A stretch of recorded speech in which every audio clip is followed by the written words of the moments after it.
Primero contarles que a nombre de la Universidad Santo Tomás y el Centro de Innovación y Desarrollo para Ovinos del Secano Ovisnova, que yo dirijo, les doy la más cordial bienvenida a esta reunión. Contarles que el Centro Ovisnova es un centro de investigación aplicada que pertenece a la Universidad Santo Tomás y es uno de los 10 centros de investigación que la universidad tiene a lo largo de Chile. Nuestra zona de influencia abarca principalmente lo que son las zonas de O'Higgins y Maule. Y en el equipo de trabajo somos 3 profesionales dedicados al área de la agronomía y de la medicina veterinaria.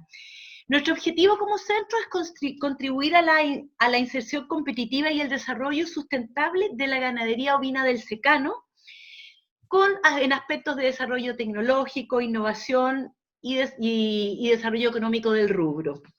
Ahora, ¿por qué nos ha interesado tanto el trabajo que hoy vamos a presentarles? Y te voy a pedir, Carlos, que pongas algunas fotos que te pasé, te compartí pantalla.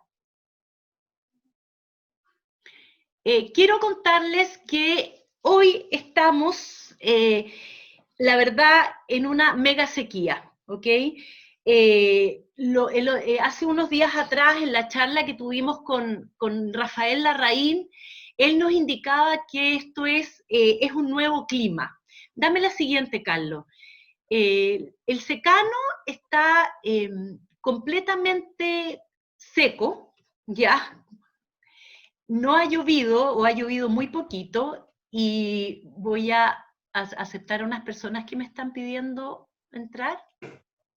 Y la verdad, nosotros estuvimos sacando estas fotos hace pocos días atrás, donde se ve que los agricultores están, bueno, obviamente suplementando a los animales porque estamos en último tercio de gestación, pero la verdad es que hay muy poco forraje, ahí se ve, ¿no es cierto?, los piños, las ovejas están ya iniciando el último tercio de gestación, como les decía, entonces tenemos un problema complejo, ¿ya? Y básicamente la sequía que está atravesando el país la venimos arrastrando más bien hace más o menos una década. El año pasado el gobierno, en el marco de la organización de la COP25, comenzaba a poner el tema de la sequía en la palestra, ¿no es cierto?, y los estragos que estaba ocasionando, en especial en los pequeños productores de la zona sur y centro-sur. Sin embargo, con el estallido social, ¿no es cierto?, el tema pasó a segundo plano y luego con el tema de la contingencia del COVID-19, la verdad es que muchos de los recursos que en algún momento estaban destinados a paliar las consecuencias de esta crisis fueron redestinados para el área de salud, dejando a la pequeña agricultura desprovista de ayudas, de algunas de las ayudas que son bastante fundamentales, sobre todo en el tema de forraje. Entonces, este trabajo que hoy día queremos hacer está contarles lo que hemos estado haciendo justamente en agricultura regenerativa, tiene que ver justamente con eso, tiene que ver con cómo de forma creativa, de forma innovadora, buscamos formas para enfrentarnos en estas crisis que, como insisto, forman parte del nuevo clima. Entonces tenemos que buscar formas de adaptarnos, formas de aprovechar el agua, formas de cosechar el agua, formas de hacer suelo, y por ello es el trabajo que queremos conversar con ustedes el día de hoy. Hay mucha gente que me está pidiendo entrar, entonces me desconcentro un poco, disculpen. Bueno, entonces, Carlos, si ya podemos volver a la pantalla. Entonces quiero primero contarles que tenemos hoy día a 2 personas que nos van a acompañar, Jorge Núñez, de la empresa Tecnovis, y Giordano Catenacci, de Ovisnova, de nuestro centro, ambos ingenieros agrónomos.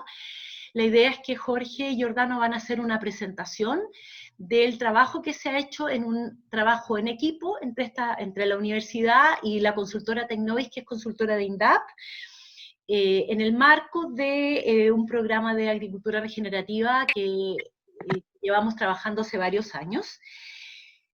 Jorge Núñez es ingeniero agrónomo de la Universidad de Concepción, con más de 20 años de experiencia laboral en las áreas de producción agroindustrial, desarrollo de sistemas de control de gestión productiva y formulación de proyectos de innovación agrícola y diseño de sistemas de asesoramiento y transferencia tecnológica. Jorge tiene amplia experiencia en trabajo en terreno directo con agricultores y en la generación de materias primas para procesos agroindustriales, con amplio conocimiento de las distintas regiones de la zona centro-sur de Chile. Jorge ha trabajado en el diseño y puesta en marcha de sistemas productivos basados en conceptos de agricultura regenerativa y manejo holístico, experiencia en producción de manejo de productos agrícolas, vegetales, cárnicos destinados a procesos agroindustriales. Jorge, como profesional de la empresa Tecnovi, está trabajando, como les digo, con el equipo de Uisnova, en esta red de predios de aprendizaje, que es el motivo de la charla de hoy.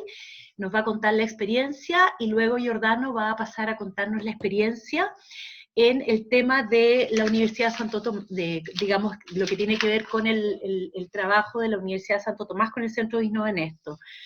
Giordano es ingeniero agrónomo también, Giordano Catenacci de la Universidad de Talca, con magíster en horticultura de la misma casa de estudios. Forma parte del equipo Uisnova, como les decía, del año 2018, y hemos trabajado en equipo en más de 7 proyectos en el mundo agrícola, con un enfoque siempre en la parte conservación, rescate y puesta en valor de patrimonios genéticos, tanto de origen vegetal como animal, presentes en el país. Así que les doy las gracias, Giordano y Jorge, por haber aceptado esta invitación a tener esta charla. Creo que va a ser súper interesante, porque forma parte de una experiencia real de rescate de suelos, de cosecha de agua y de poder paliar estos tremendos efectos que está teniendo el cambio climático en la agricultura. Muchas gracias, Jorge. Tienes que encender tu micrófono.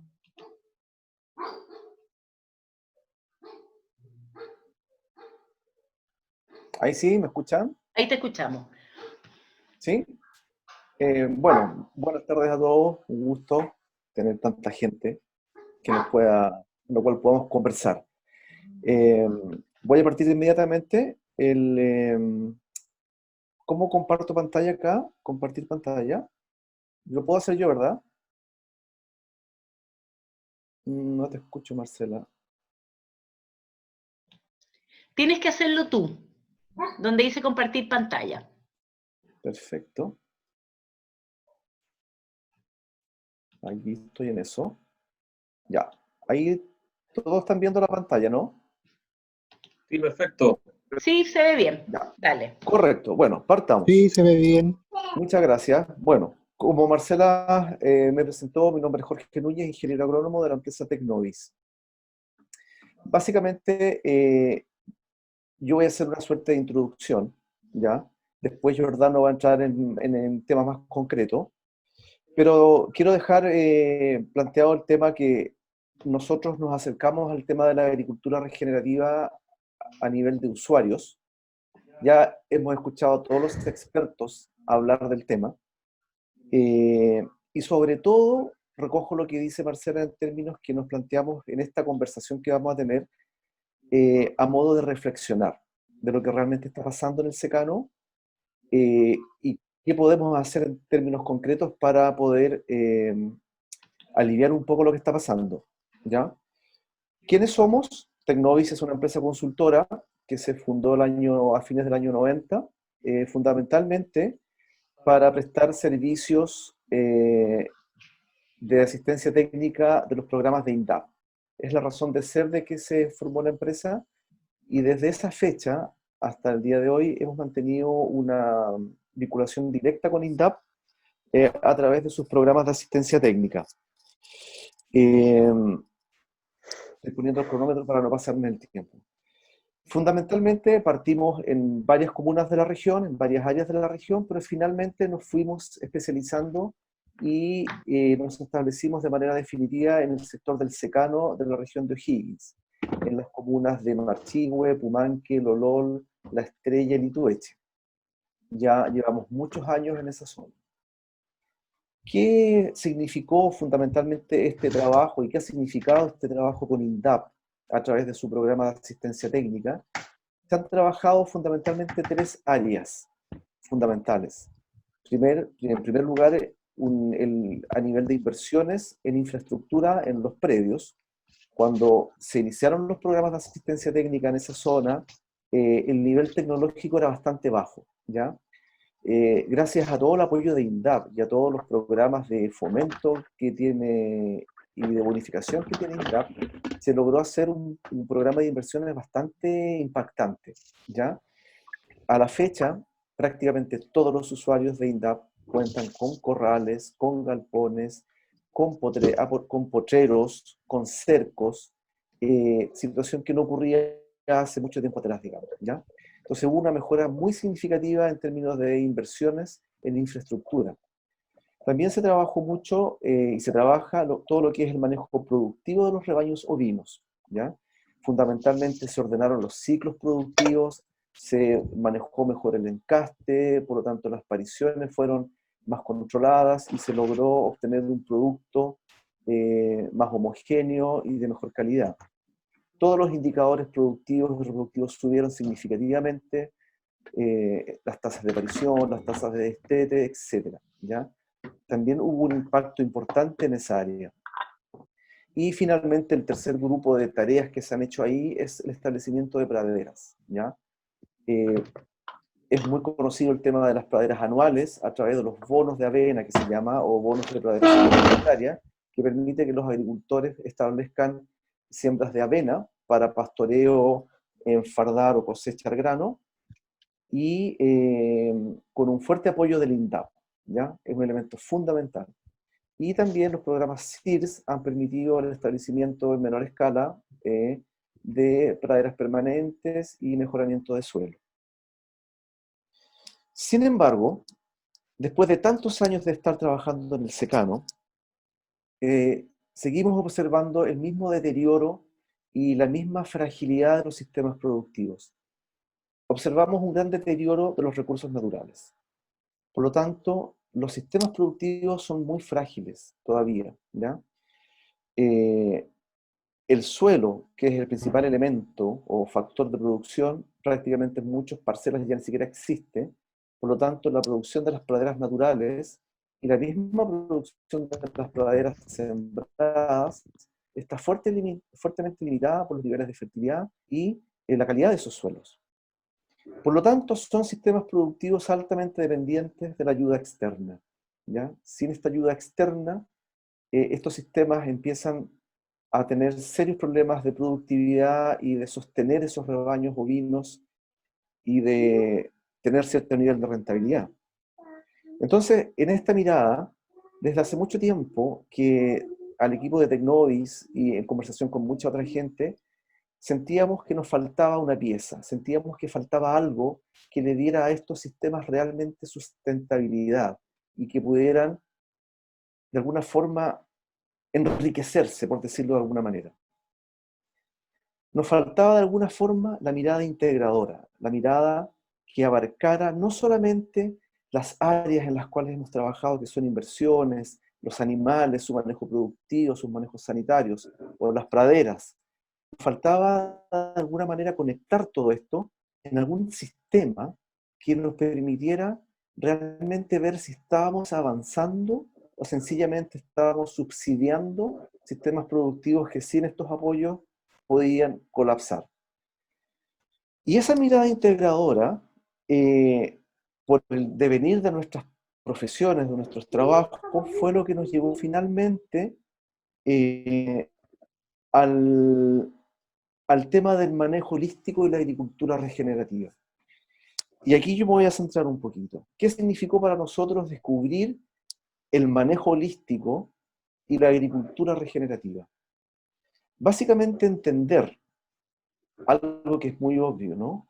Que lo primero que tenemos que hacer es regenerar el suelo. Sin suelo no hay nada de lo que podamos hacer. El suelo es fundamental. A través de el manejo holístico y los libros que hay de Alan Savory, uno se da cuenta que donde se pierde el suelo, se empobrecen las comunidades. Esto se dio en África, en Sudáfrica, por muchos años, y es lo que está pasando en cierta medida en nuestro secano. Si no tenemos suelo, el empobrecimiento es la consecuencia de esa condición. También nos permitió entender de manera más holística el ciclo del carbono. Ya hemos escuchado a los especialistas en las charlas anteriores, a Rafael Larraín especialmente, ¿no? En entender que la fotosíntesis es realmente el proceso que nosotros debemos buscar, ¿ya? Porque a través de la fotosíntesis logramos capturar el carbono de la atmósfera, el CO2 de la atmósfera, y devolverlo al suelo para que quede retenido y secuestrado en el suelo y complete el ciclo biológico de todos los microorganismos que allí viven. Estos son elementos fundamentales, bastante básicos que estudiamos en la universidad, pero que de alguna manera los desconectamos en la parte productiva. También entender que el suelo no es el soporte de las plantas, como nos enseñaron en la universidad. El suelo es un organismo vivo que es el sustrato en el cual viven millones y millones de microorganismos, artrópodos e insectos que constituyen la actividad biológica del suelo. Si no hay actividad biológica en el suelo está muerto. Y plantas en un suelo muerto no van a crecer bien. Y si no crecen bien, no van a realizar una adecuada fotosíntesis y no vamos a capturar carbono. Finalmente, adicionalmente, entender el ciclo del agua, que en el secano es realmente dramático. Cuando llovía y teníamos inviernos con lluvia, veíamos cómo el agua escurría por los suelos, por las laderas, para finalmente caer hacia las quebradas e irse de los predios. Y veíamos con asombro una cantidad enorme de agua, cuando llovía, que sencillamente se perdía. ¿Cómo diablos poder revertir ese ciclo y hacer que el ciclo sea el ciclo natural? Que el agua infiltre en el suelo, independientemente de la pendiente, que es un poco lo que nos va a comentar Giordano. Finalmente, adentrarnos en este tema del manejo holístico y de la agricultura regenerativa también nos permitió tener una visión distinta del fenómeno del cambio climático. Cuando entendemos que el cambio climático se genera por el aumento de la concentración de CO2 en la atmósfera y que el CO2 que estamos emitiendo a la atmósfera es el CO2 que durante millones y millones de años el planeta se dio el trabajo de capturar de la atmósfera y secuestrarlo en el suelo y dejarlo retenido para que este nivel de CO2 llegara a tal nivel que permitiera el florecimiento de la vida. Y cuando nos damos cuenta que lo que estamos haciendo es exactamente lo contrario, es decir, tomando ese carbono que está secuestrado a cientos de kilómetros en la profundidad del suelo, lo quemamos, lo combustionamos y lo emitimos a la atmósfera nuevamente como CO2, entendemos la barbaridad que significa que como civilización estemos generando eso. Y entendemos la maravilla de lo que significa la fotosíntesis, que es el proceso natural por el cual las plantas capturan este carbono de la atmósfera, este CO2, y lo devuelven al suelo. Entonces, de alguna medida, al entender estos ciclos de los minerales que nos explicaban los charlistas en las otras charlas, nos damos cuenta de la importancia que tiene el establecimiento de las praderas. Porque a través de las praderas podemos realmente capturar carbono, devolverlo al suelo y regenerar el suelo. Finalmente, entender también el pastoreo regenerativo, que es para lo mismo, ¿ya?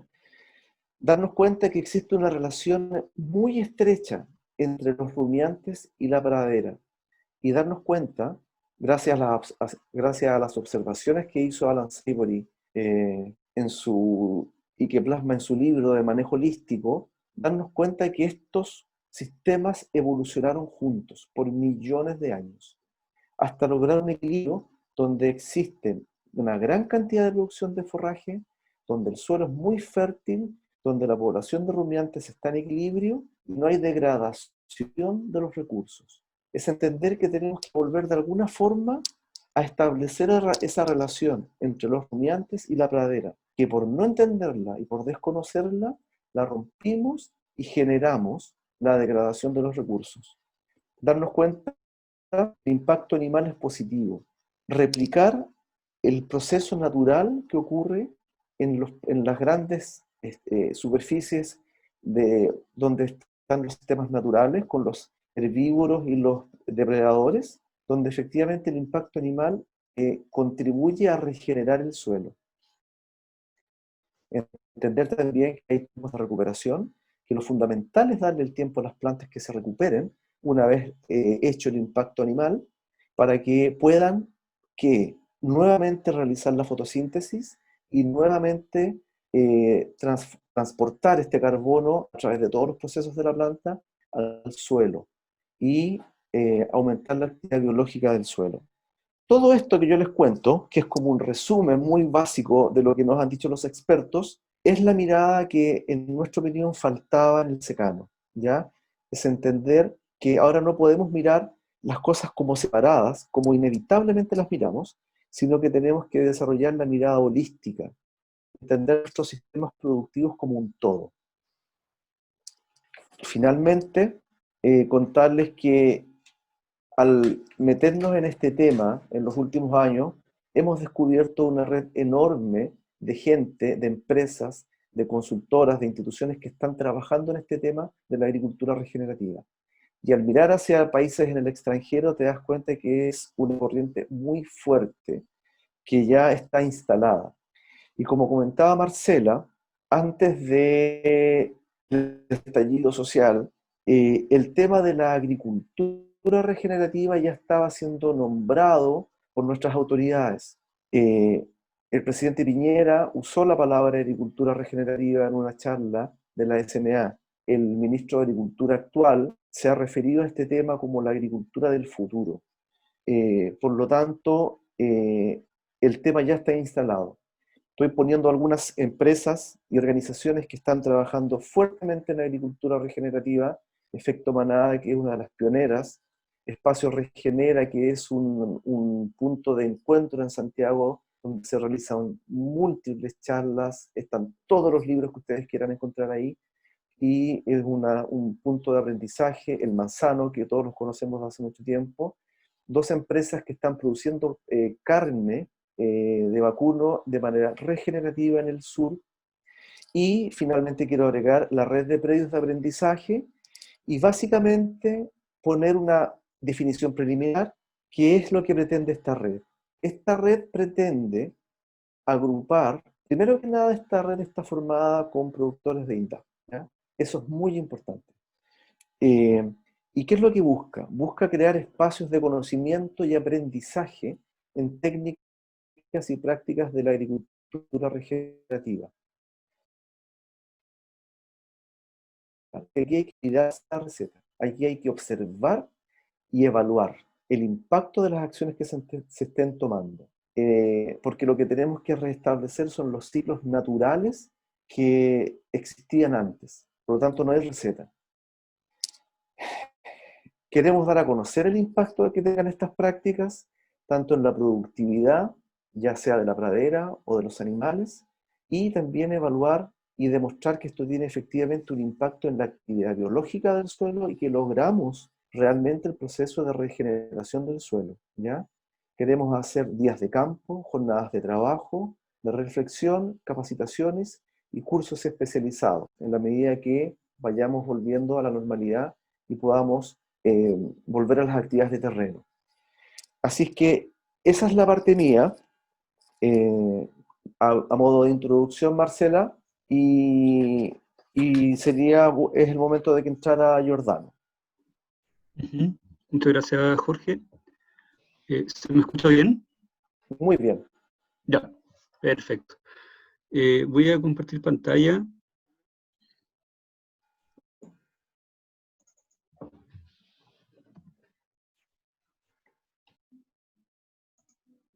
De nuevo.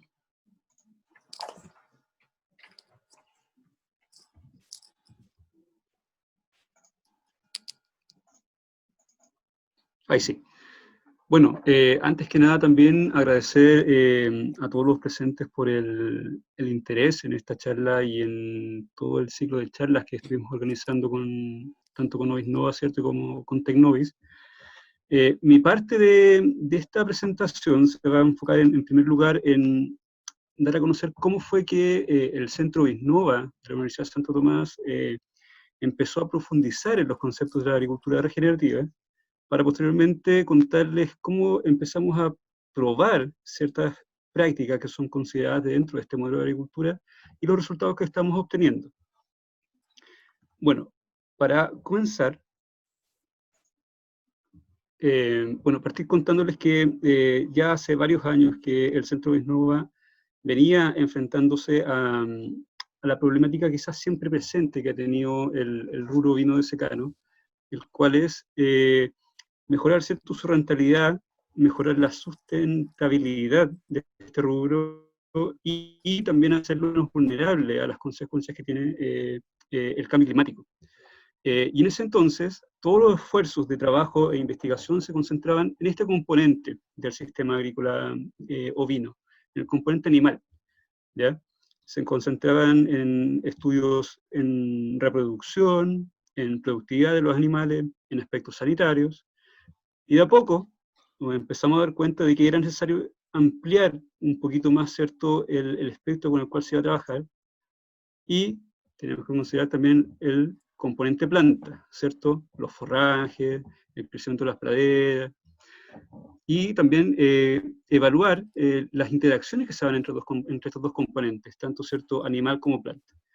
Pero de a poco empezamos a darnos cuenta de que utilizando, ¿cierto?, o estudiando estos dos componentes no dábamos abasto para responder las inquietudes que tenía el rubro, y era necesario, y fue necesario empezar a incorporar otros componentes. Tal como hablaba Jorge, empezar a estudiar el componente suelo, o sea, dejar de ver el suelo como este sustrato inerte, ¿cierto?, que sirve solamente para el crecimiento de las plantas, y empezar a verlo como un organismo vivo, ¿ya?, está lleno de microorganismos, ¿cierto?, y que esos microorganismos y también el suelo como un todo genera interacciones, ¿cierto?, entre los demás componentes, componente suelo con componente animal, suelo con componente planta. Ahora, también no había que dejar afuera el tema del recurso hídrico. Es sumamente importante en todo tipo de agricultura que se da en la macrozona del secano. A ver, la agricultura de secano, ¿cierto?, es muy vulnerable a los efectos del cambio climático precisamente porque siempre ha sido muy dependiente de los patrones de lluvias, ¿ya? Entonces es un tema que no podemos dejar afuera al analizar toda esta problemática.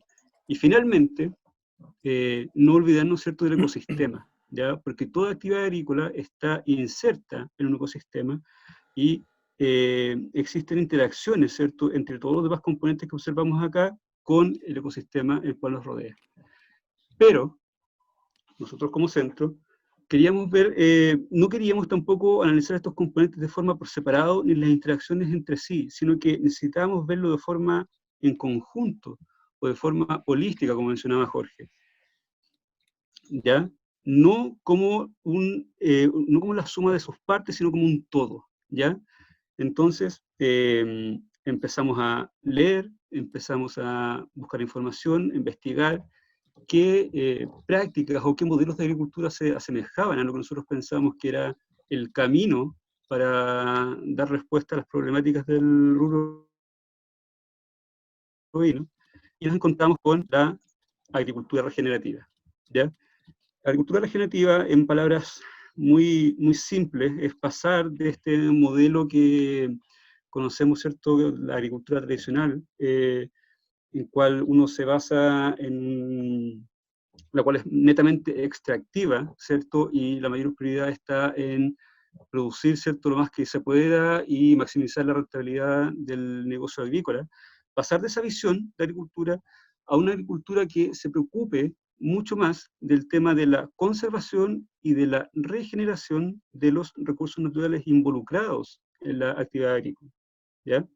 Ahora, me gustaría también hacer esta salvedad entre este debate entre la agricultura regenerativa y la agricultura sostenible, que lo explicó Rafael Larraín en su charla.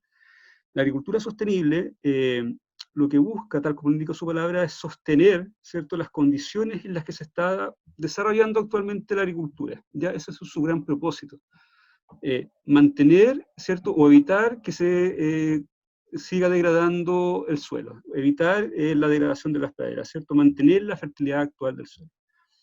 El problema con eso es que en rubros, ¿cierto?, como el rubro vino de secano, no nos sirve mantener la situación actual porque, tal como mencionaba Jorge, estamos en una situación muy pobre, o sea, los suelos de secano están muy pobres en materia orgánica, han perdido mucho su fertilidad, las praderas también se encuentran muy degradadas por malas prácticas de pastoreo, ¿cierto? Entonces lo que debemos buscar es la regeneración de esos insumos que están involucrados en la producción. Necesitamos regenerar la fertilidad de los suelos, necesitamos regenerar la condición de las praderas, ¿ya? Y en este esquema que les presento acá, tenemos los 5 principios fundamentales de la agricultura regenerativa. En primer lugar, se busca tratar de limitar lo más posible la perturbación del suelo, ¿ya? Esto tiene que ver, tiene relación con el tema de no provocar, ¿cierto?, condiciones que favorezcan la erosión o que favorezcan la pérdida del carbono que se encuentra secuestrado en el suelo. En segundo lugar, ¿cierto?, maximizar la diversidad de cultivos, ¿ya?, para de alguna forma potenciar todas estas interacciones que puedan haber entre los distintos componentes que mencionaba anteriormente, entre las distintas especies, con los distintos microorganismos, con el suelo, etc. En tercer lugar, y muy relacionado con el primero, mantener siempre la cubierta vegetal, ¿ya? Al mantener siempre una cubierta vegetal en el suelo, vamos a limitar lo más posible el fenómeno de la erosión, y también estamos evitando que nuestro carbono que está guardado en el suelo se nos escape. Lo que va muy de la mano, ¿cierto?, con el cuarto punto, que es siempre promover el desarrollo permanente de las raíces, ¿ya? Ya sea en el cultivo o las praderas que tengamos. Y finalmente, siempre que sea posible, en nuestra unidad productiva, integrar al ganado, ¿ya?, por los beneficios que mencionaba Jorge al principio de esta charla. En base a estos 5 principios fundamentales, lo que espera conseguir la agricultura regenerativa son 3 grandes resultados. En primer lugar, mejorar la salud del suelo, albergar una mayor biodiversidad a nivel de unidad, ¿cierto?, productiva agrícola, y finalmente promover la resiliencia en comunidades agrícolas. Dicho esto, uno se hace la pregunta, o sea, esto está súper bien, pero ¿cómo es que la agricultura regenerativa logra hacer todo esto? ¿Ya? Y es ahí donde llegamos a las prácticas que están consideradas dentro de la agricultura regenerativa. Este modelo de agricultura tiene un sinnúmero de prácticas que además están consideradas en otros modelos. Vamos a ver que muchas otras son parte de lo que se conoce como agricultura orgánica o la misma agricultura sustentable. Aquí puse una pequeña lista de quizás las más conocidas, con las que uno puede estar más familiarizado. En primer lugar, tenemos la agroforestería, que de forma muy simple, ¿cierto? La agroforestería se refiere a la combinación de cultivos, ¿cierto?, o ganado, con el aprovechamiento, ¿cierto?, de especies forestales, ¿ya? De la agroforestería se deriva lo que se conocen como los sistemas silvopastoriles, y que es algo que podemos ver, ¿cierto?, en el secano todos los días, en donde el manejo que hacen los productores, ¿cierto?, cuando tienen sus rebaños ovinos en el espinal, eso es un manejo bajo un sistema silvopastoril, ¿ya? Porque tenemos 3 componentes. Tenemos el componente animal, ¿cierto?, que son las ovejas, la estrata herbácea, que son las praderas o el forraje, ¿cierto?, que estemos ocupando, y el componente forestal o arbóreo serían los espinos, ¿ya?, de los cuales uno puede sacar provecho económico como carbón, ¿cierto?, o también puede sacar un provecho ecosistémico, el servicio ecosistémico que presta el espino, ¿cierto?, que como todos sabemos es una leguminosa y ayuda, ¿cierto?, a fertilizar el suelo a través de del secuestro del nitrógeno. En segundo lugar, tenemos este manejo holístico del pastoreo, que ya lo comentó Jorge, ¿cierto?, cómo funciona este pastoreo regenerativo. En tercer lugar tenemos el diseño Keyline, el cual voy a profundizar más adelante. Tenemos también la agricultura de conservación, ¿cierto? La mínima y cero labranza. El uso de policultivos, ¿ya? Los policultivos se refieren al uso, ¿cierto?, de varias especies dentro del mismo terreno, en un arreglo, ¿cierto?, en un arreglo espacial o temporal. En este caso, ¿cierto?, un arreglo temporal serían como las rotaciones de cultivos que se conocen. El uso de compost, ¿cierto?, el reciclaje de los nutrientes y el reciclaje de los subproductos dentro de la unidad agrícola, más que nada, ¿cierto?, apuntando a una economía circular dentro del predio, entre otras. Bueno, nosotros vimos todas estas prácticas, ¿cierto?, y empezamos a pensar cómo ponerlas a prueba, pero la idea, tanto, ¿cierto?, en reuniones que tuvimos del equipo de Oisnova con el equipo Tecnovis, la idea no era que nosotros estableciéramos, ¿cierto?, una, por así decirlo, una estación experimental y que lleváramos, después de haber tenido todos los resultados, a los productores o a los profesionales, ¿cierto?, interesados a ver lo que habíamos logrado. Esa no era la idea. La idea era trabajar codo a codo con productores que estuviesen interesados en este tema, ¿cierto?, y aprender en conjunto, aprender a la vez, ¿ya? Y es así como nace lo que Jorge comentaba en un comienzo, que es la red de predios de aprendizaje, ¿ya? Y destacar ahí la palabra aprendizaje, que tal como dije, ¿cierto?, es un aprendizaje en conjunto, tanto de los equipos, ¿cierto?, de investigación, el equipo profesional de Innovis y los productores, ¿cierto?, que aceptaron ser parte de este proyecto. Actualmente la red tiene 4 predios, más el predio de Tecnovis también, que no lo puse acá, pero también forma parte de la red. El primer predio está en la zona de Pailimo, el sector de Pailimo en la comuna de Marchihue. Tenemos 2 predios ubicados en la comuna de Pumanque, y finalmente un predio ubicado en la 7ª región, en el sector de Los Coipos, en la comuna de Gualañé. Las prácticas, dentro del listado, ¿cierto?, que vimos anteriormente, las prácticas que se pusieron a prueba, que quisimos poner a prueba aquí, fueron, tanto en el sector de Pailimo como en el sector de Los Coipos en Guarañé, se puso a prueba este diseño keyline, o este diseño hidrológico en línea clave, ¿ya? Mientras que en las en los predios de Pumanque, se está empezando a trabajar con el tema del pastoreo regenerativo. ¿Por qué se escogieron estas prácticas por sobre otras? En el caso del diseño keyline, se escogió principalmente porque teníamos la suerte de tener una empresa que nos podía facilitar, ¿cierto?, el uso del arado que se utiliza, que es un arado especial, y porque uno de los productores, el dueño del predio de acá de Pailimo, Ezequiel Huerta, estaba muy interesado en probar esta práctica. De hecho, fue él el gran motivador del equipo en poner a prueba, ¿cierto?, y ver los resultados que tenía este diseño a nivel de campo. Mientras que para el pastoreo regenerativo se escogió básicamente por el tema de que tuvimos la suerte de poder aprender de Rafael Larraín, de lo que hizo en uno de los predios que luego pasó a ser parte de esta red. Y también porque, bueno, dentro del equipo, tanto de Tecnovis como de Oisnova, hay profesionales que llevan muchos años, ¿cierto?, como en el caso de Marcela, ¿cierto?, llevan muchos años trabajando en el tema ovino.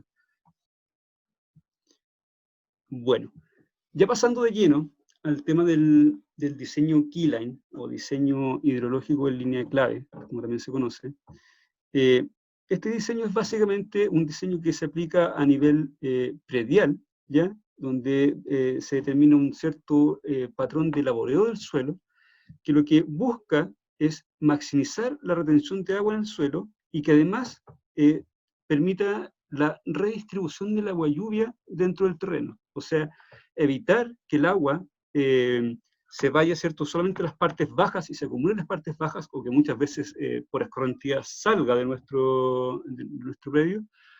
Evitar eso, ¿cierto?, y lograr que esta agua, la poca agua que tenemos disponible en el océano, ¿cierto?, se acumule tanto en las partes bajas como en partes donde normalmente no llega.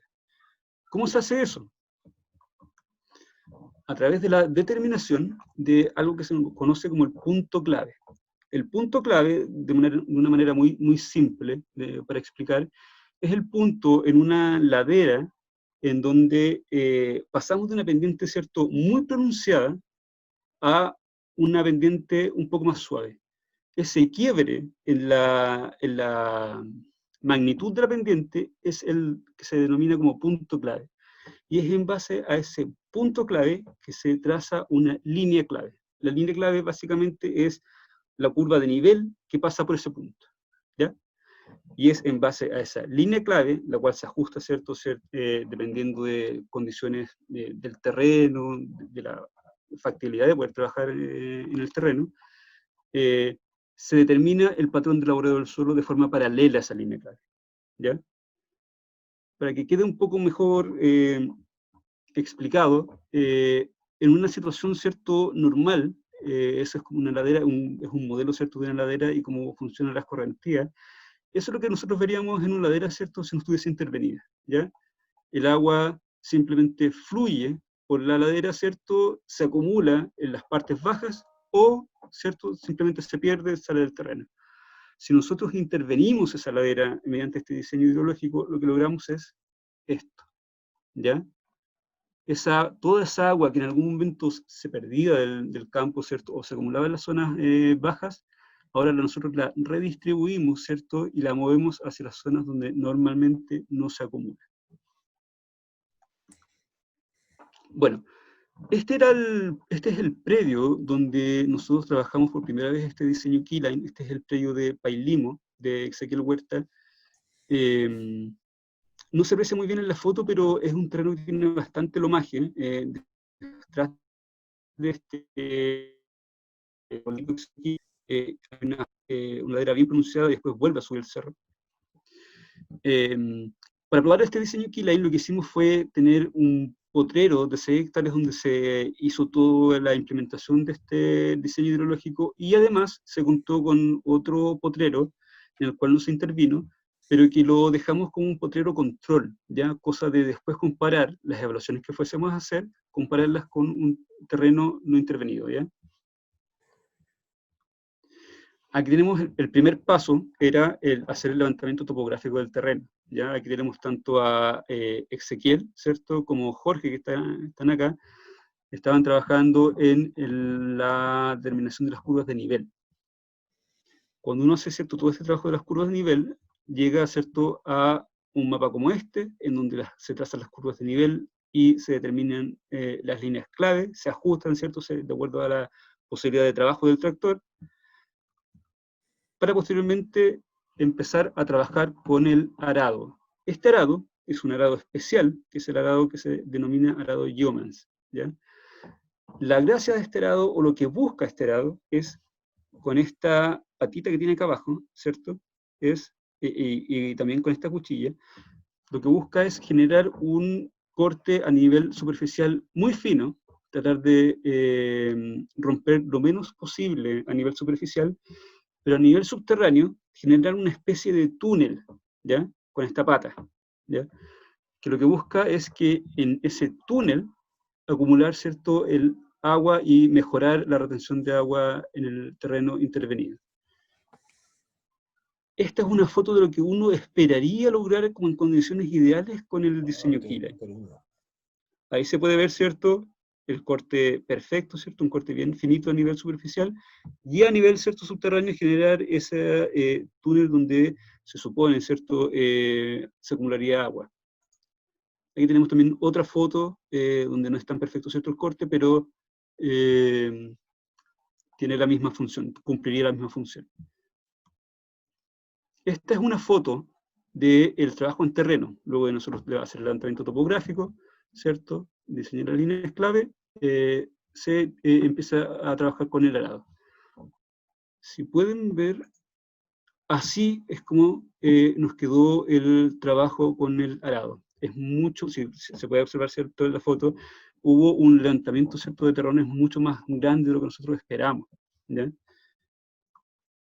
Aquí tengo un video, no sé si se escuchará, pero de cómo trabajaba el arado.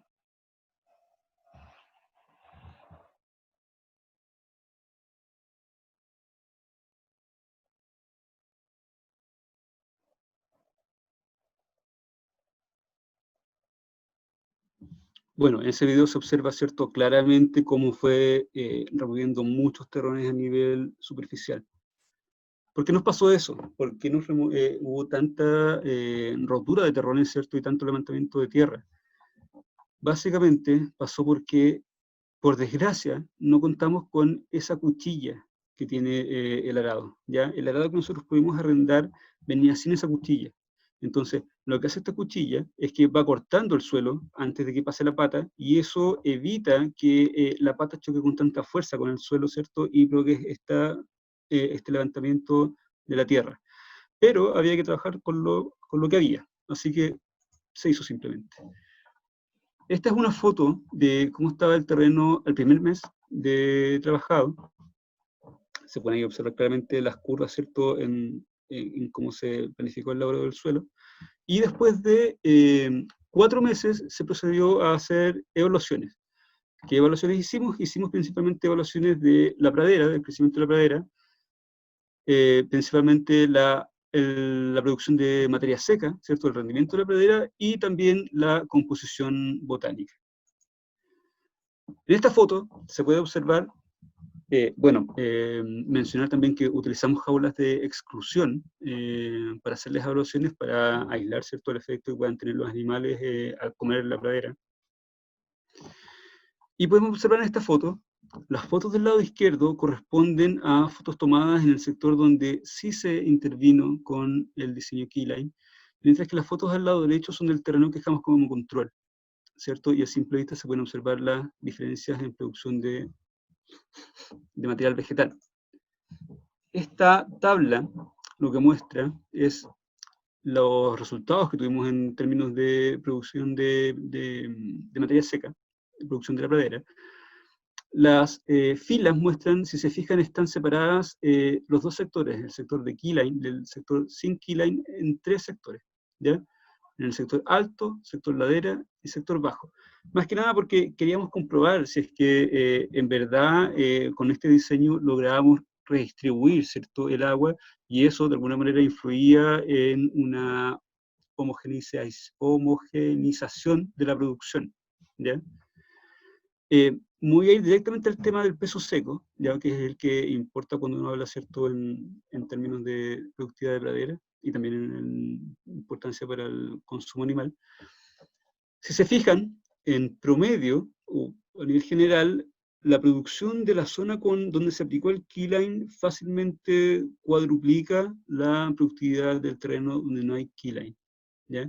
Pero quizás más importante que eso es mencionar esto, que si se fijan, normalmente en un terreno que tiene mucho lomaje, uno esperaría que la productividad de mi pradera o del cultivo que uno tuviese, si mi terreno tiene mala infiltración, la productividad se concentrará, ¿cierto?, en las partes altas, si es que son planas, ¿cierto?, porque se podría acumular un poco de agua, en las partes bajas, porque es donde ahí normalmente, ¿cierto?, se acumula el agua por el tema de escurrimiento, pero en la ladera tendríamos el rendimiento porque simplemente el agua correría, ¿cierto?, y no se acumularía y estaría disponible para el crecimiento de las plantas.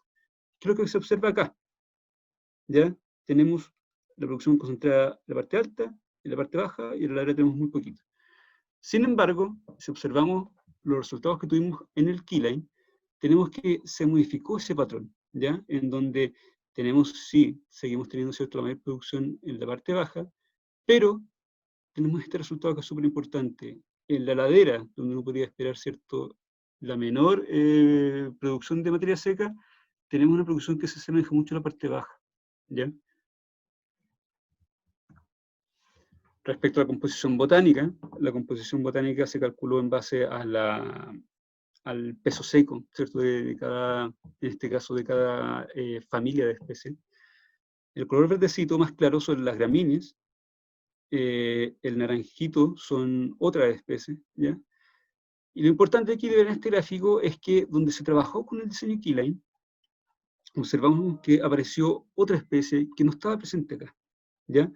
Que es el caso del alfilerillo.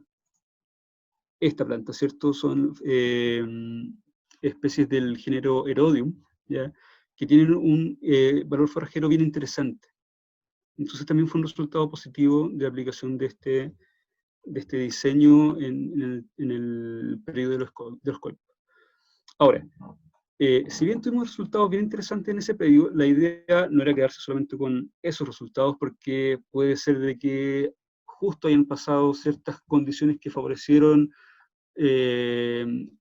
o que propiciaron resultados solamente en esa zona.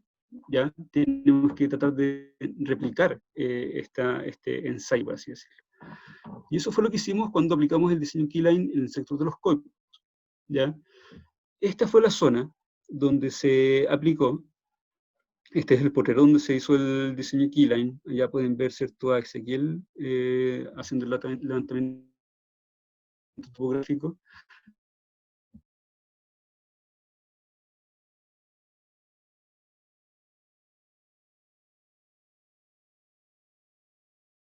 Acá, en el sector, no se ve, en el sector de la derecha, teníamos el potero que era nuestro potero control, que tenía las mismas condiciones de pendiente, historial de manejo, etc.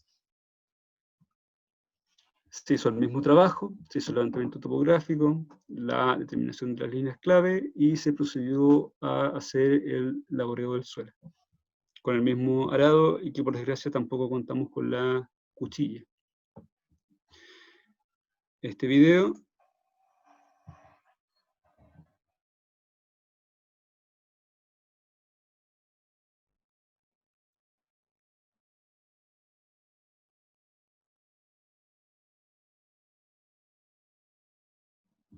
muestra cómo iba haciendo su labor, ¿cierto?, el arado. Aquí tenemos otro video.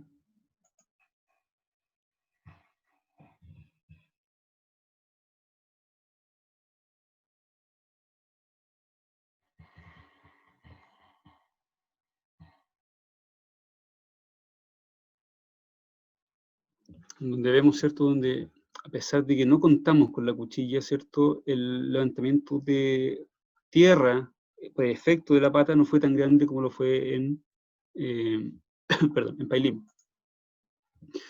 Aquí tenemos una foto del corte que uno busca, ¿cierto?, en el suelo a nivel superficial, ¿ya? Ojalá todo el predio hubiese quedado, ¿cierto?, con este tipo de corte que es apenas visible, ¿ya? Pero que a nivel subterráneo genera este túnel del cual les contaba anteriormente. Se hicieron las mismas evaluaciones tanto de productividad de la pradera como de composición botánica.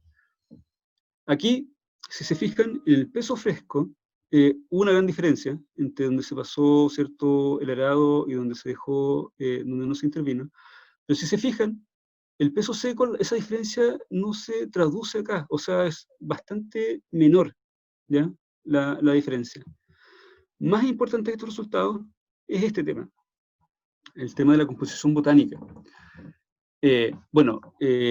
Ambos potreros fueron fertilizados con superfosfato triple para estimular un poco la pradera, y si se fijan, en donde no se intervino con el diseño Keyline, que es esta barrita de acá, tenemos una pradera que está bastante balanceada en términos de composición, ¿cierto? Tenemos un 50 y tanto % de gramíneas, un buen resto de leguminosas, y siempre hay, ¿cierto?, otras especies que están presentes. ¿Qué pasó en el potrero donde se aplicó el diseño Keyline? Ocurrió un desbalance de la composición de la pradera, ¿ya?, en donde existe una gran presencia de otras especies, ¿ya? Y esas otras especies eran básicamente esta especie que tenemos acá, que es la que se conoce como hierba del chancho, o Hipochaeris radicata, que es, cierto, esta planta de la familia de las asteráceas. Ahora, ¿qué pasó con esto?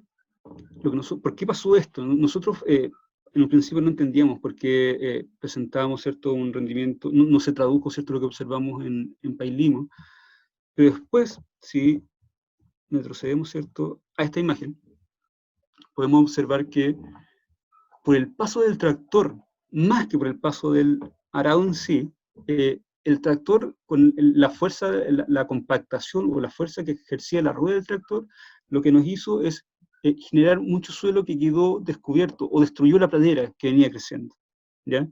Y al generar ese suelo descubierto, Lo que nosotros creemos que puede explicar, ¿cierto?, la presencia de la hierba del chancho, es que la hierba del chancho de por sí es una especie que tiene un alto potencial de colonización de suelos desnudos. Por eso nosotros nos encontramos siempre esta especie, la encontramos en los terrenos eriazos, la encontramos a orilla de caminos, en las veredas, ¿cierto?, en las ciudades. Es muy buena para colonizar estos suelos y además es muy buena para competir con otras especies, ¿ya? Entonces, al tener esta situación, favorecimos la aparición, ¿cierto?, de la hierba del chancho, que le ganó la competencia a las gramíneas que venían saliendo, ¿cierto?, y también a algunas que estaban presentes.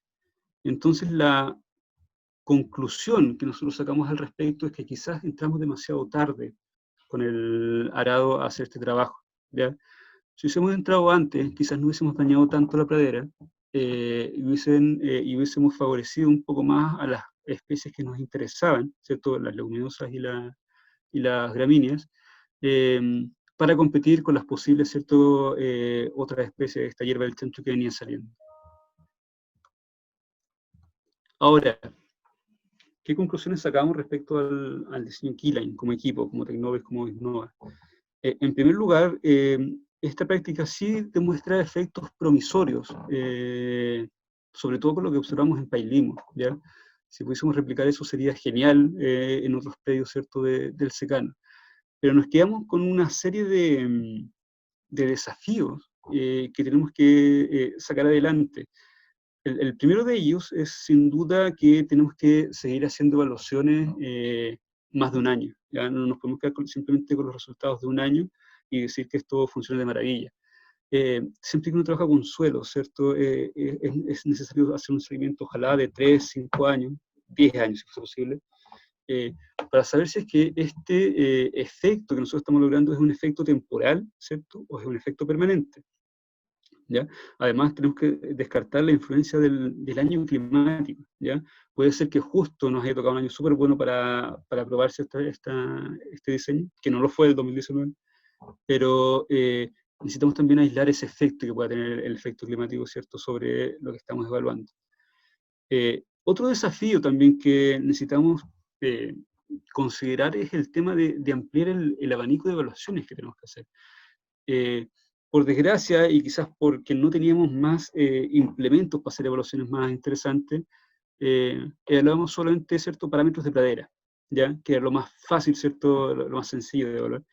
Pero no evaluamos, pero las evaluaciones de pradera son estimaciones indirectas del efecto del diseño Keyline.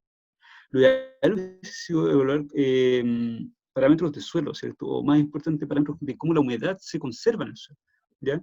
Y eso es lo que pretendemos hacer ahora, ojalá, ¿cierto?, ser posible este año. Otro punto bien importante es el tema de la replicación de este diseño. Si nosotros queremos sacar, ¿cierto?, o llegar a conclusiones con un buen sustento científico, es necesario poder contar con réplicas que sean un poco más exactas, ¿ya?, por factores que son intrínsecos al tema del diseño Keyline, ¿cierto?, que abarca una gran superficie, tiene mucha influencia a nivel de predio.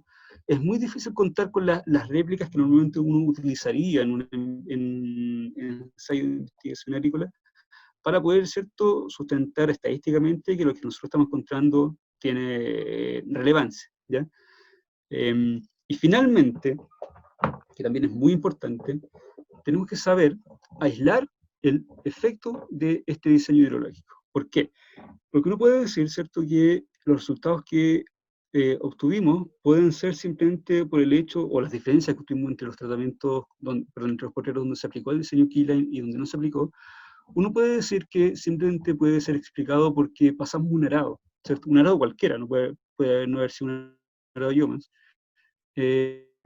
y porque redujimos la compactación, ¿cierto?, mejoramos un poco la estructura del suelo, eso favoreció el crecimiento de las praderas, ¿ya? Entonces, para saber a ciencia cierta si es que fue los resultados que tuvimos por el diseño Keyline, o fue simplemente por la remover la compactación, necesitamos contrastar este diseño, ¿ya? Necesitamos tener un potrero donde apliquemos el diseño Keyline y otro potrero, ¿cierto?, donde ocupemos cualquier otro tipo de arado. Puede ser un arado, no sé, un arado sincero, ¿cierto? Y así vamos a tener el respaldo, ¿cierto? Y poder concluir de obtener buenos resultados, de que este diseño sí tiene, ¿cierto?, el potencial para hacer un aporte en la agricultura de secano. Para finalizar esta parte, me gustaría decir, y a modo de reflexión, relevar el aspecto de fomentar y de fortalecer estos vínculos que se dieron en esta instancia de trabajo en la red de pedidos de aprendizaje, este vínculo que se dio tanto entre productores, ¿cierto?, como profesionales e investigadores, sobre todo con el tema de los investigadores, porque pasa muchas veces que el mundo académico está como un poco alejado, un poco desconectado de las necesidades reales de los productores, ¿ya? Entonces, instancias como esta, lo que permiten, ¿cierto?, es trabajar codo a codo y aprovechar como lo mejor de ambos mundos, ¿cierto? Aprovechar tanto la experiencia y el manejo en terreno que tienen los productores con el conocimiento o las aptitudes que puedan tener los investigadores, y de esa forma, ¿cierto?, llegar a dar mejores respuestas, ¿cierto?, para las problemáticas que puedan apremiar, ¿cierto?, de forma más urgente al rubro ovino en este caso. Y lo otro también que me gustaría mencionar es por qué trabajar con el rubro ovino, si es que el rubro ovino en la zona central, por ejemplo, definitivamente, ¿cierto?, no es el rubro importante el rubro agrícola más importante de la zona. Y puede ser que incluso a nivel de secano, puede ser incluso el rubro no más rentable, no lo sé, la verdad. La importancia del rubro ovino radica principalmente, la importancia de trabajar con el rubro ovino radica en que este rubro juega un papel muy importante, un papel clave en el tema de ser un motor tanto económico como un motor de resiliencia entre las comunidades que habitan en el secano, ¿ya? Y por eso es importante trabajar tanto en investigación, ¿cierto?, en promover el rubro ovino, en promover, ¿cierto?, el fortalecimiento y el desarrollo del rubro ovino, porque al hacer eso estamos ayudando a que estas comunidades, ¿cierto?, estas personas que viven en el secano, perdón, puedan sobrellevar de mejor forma, ¿cierto?, las consecuencias que está teniendo el cambio climático, ¿cierto?, en sus vidas y en muchos aspectos, tanto a nivel económico, a nivel social y a nivel ambiental también. Bueno, así termino mi parte. Jorge, ¿continúas tú ahora? Tienes que abrir el micrófono, Jorge. Jorge, tienes que abrir tu micrófono. ¿Ahí sí me escuchan? Sí, Sí, para sí. que cerremos. Voy a dejar de compartir.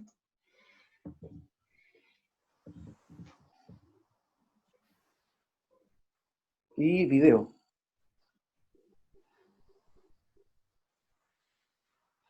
Un momento.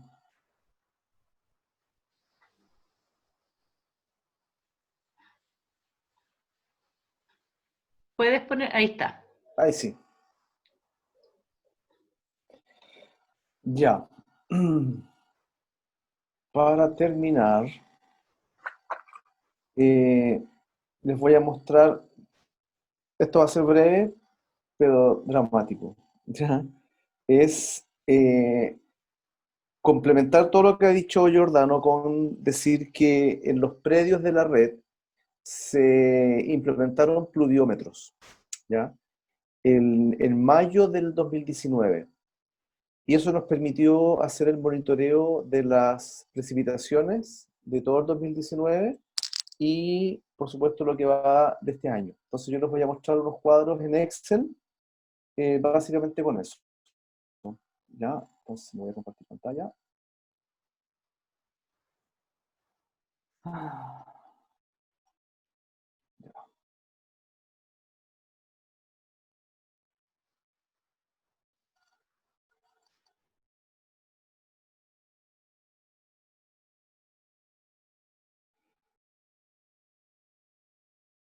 ¿Se ve ahí? ¿Me escuchan? Si se ve y se escucha. Perfecto, gracias. por el feedback. Bueno, establecimos 4 pluviómetros en el sector de Pailimo, Colhue, la hacienda de Pumanque y Gualañé, ¿ya? A partir del 1 de mayo. Por lo tanto, no tenemos registro de las lluvias que hubo en el mes de abril del 2019. Esto nos permitió registrar de manera diaria todas las precipitaciones. Cada uno de los productores nos informaba a las 24 horas a leer el pluviómetro, y de esta forma registramos todas las precipitaciones del 2019, ¿ya? Y lo mismo estamos haciendo ahora para el 2020. Entonces yo quería mostrarles solamente esa planilla, y ahora brevemente también mostrarles los gráficos respectivos del 2019. Cuando esto se cargue, ahí está. Ahí tenemos el gráfico de precipitaciones del año 2019 en el sector de Pailimo, ¿ya? Básicamente empezamos con lluvias a fines de mayo, tuvimos un evento importante a fines de mayo, alrededor de 50 milímetros o más. Después el mes de junio también tuvo buenos eventos de lluvia, a fines de junio nuevamente tuvimos una lluvia muy importante, pero de ahí en adelante, el mes de julio, agosto, septiembre, prácticamente llovió una vez al mes y unas cantidades muy pequeñas. Este patrón, evidentemente, se repite en Colhue, que está muy cerca de Pumanque, en menor cantidad porque Pailimo tiene influencia más costera, por lo tanto, siempre la precipitación es un poco mayor. De hecho, en las últimas 24 horas en Pailimo, según nos reportó Ezequiel, precipitaron 15 milímetros, y en Colhue solamente 1,8 en Pumanque, ¿ya? A ese nivel de magnitudes, las diferencias. Bueno, esto nos permite básicamente, esto nosotros lo asociamos un poco a la factibilidad de siembra que tuvieron los productores. El año pasado muchos productores lograron sembrar a fines de abril en polvo, y los pilló una lluvia ahí. Y después muchos sembraron aquí en mayo y los pilló esta lluvia de acá.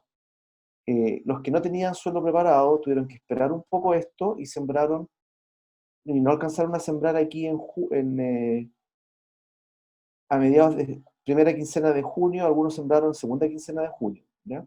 Pero aún así las precipitaciones eran relativamente normales, relativamente altas para esos meses. El problema fue que después no llovió muy poco, y las praderas sembradas temprano, que tenían un muy buen crecimiento, finalmente detuvieron su crecimiento y comenzaron a secarse, y las praderas sembradas tarde, lamentablemente ni siquiera lograron cubrir el suelo, ¿ya? Por lo tanto, la producción de forraje fue muy baja. Esta es la hacienda de Pumanque. Finalmente les quiero mostrar los cuadros resúmenes, para que veamos en lo que estamos hoy, ¿ya? Esta es información de nuestros predios de la red, donde están instalados los pluviómetros. En Pailimo, la temporada 2019, tuvimos registros a partir de mayo en adelante. En total precipitaron 195 milímetros en el predio de Ezequiel, ¿ya? Para el mismo periodo, de mayo a enero, la estadística nos habla de un año normal, evidentemente entre comillas, de 430 milímetros, ¿ya? Por lo tanto, el déficit que tuvimos de lluvias fue de un 55%. Como les comentaba en el gráfico, en los meses de mayo y junio logramos tener incluso superávit de lluvias, ¿ya? Llovieron 50 milímetros cuando el promedio histórico habla de 31. En junio precipitaron 89 con un promedio histórico de 77, ¿ya? Un superávit. Pero de ahí en adelante, el déficit fue de estas magnitudes: un 80%, un 96%, un 55%, un 93% para los meses de julio, agosto, septiembre y noviembre. Es decir, cuando tenían que precipitar alrededor de 120 milímetros, cayeron 25. En agosto, con un promedio histórico de alrededor de 90, cayeron 3. En septiembre fueron las lluvias que salvaron en cierta medida la producción que hubo. Cayeron 26 milímetros, que es como un 50% del promedio histórico. Sin embargo, el sector más hacia el interior, hacia Pumanque, la situación es más dramática. Pailimo tiene influencia costera, por lo tanto las precipitaciones siempre son un poco más altas. En Pumanque, donde tenemos dos estaciones pluviométricas, digamos, en la hacienda de Pumanque y en Colhue, los déficits fueron durante todo el año. Llovieron en el periodo de mayo-enero 130 milímetros en la hacienda de Pumanque, en el predio de Efigenio Gálvez. Para esa zona, el año normal es de alrededor de 600. El déficit fue de casi un 80%. En Colhue es muy similar, ¿ya? Y nuevamente mayo-junio las precipitaciones fueron un poco mejores, pero el déficit en los meses de julio, agosto, septiembre fueron altísimos. Sin embargo, nos salvó las lluvias de abril, mayo, junio, ¿ya? Y la lluvia de septiembre. ¿En qué estamos enfrentados ahora? Y con esto termino. Aquí yo les pongo la hacienda Pumanque, nuevamente el 2019, aquí abajo está el año normal, y aquí está el déficit obtenido el año pasado. ¿Qué está pasando en 2020? El 2020, en abril, perdón, vamos a Pailimo. En Pailimo no llovió nada. Perdón, en 2020 en Pailimo cayeron 15 milímetros. Un tremendo superávit, comparado con los 4 históricos. Sin embargo, en mayo, lo real de Pailimo han sido 3,7 milímetros. 3,7 milímetros, ¿ya? Lo que representa un déficit de casi un 90% respecto a las lluvias históricas del mes de mayo para la zona, ¿ya? El año pasado llovieron 50, este año han caído 3,7, ¿ya? En Pumanque, el año pasado llovieron 19, hasta la fecha van 11, ¿ya? Con un déficit de un 62%. En Colhue es exactamente lo mismo. ¿Qué es lo que quiero mostrar en esta tabla? Que los meses de abril, mayo están deficitarios de una forma alarmante, ¿ya? En el secano, y lamentablemente las proyecciones para el mes de junio, por lo menos para la primera quincena, no son buenas, ¿ya? Al revisar las distintas portales o aplicaciones que hablan de pronósticos del tiempo, se prevé con suerte a lo mejor una lluvia de 10 milímetros. A la fecha ni siquiera esa lluvia aparece, ¿ya?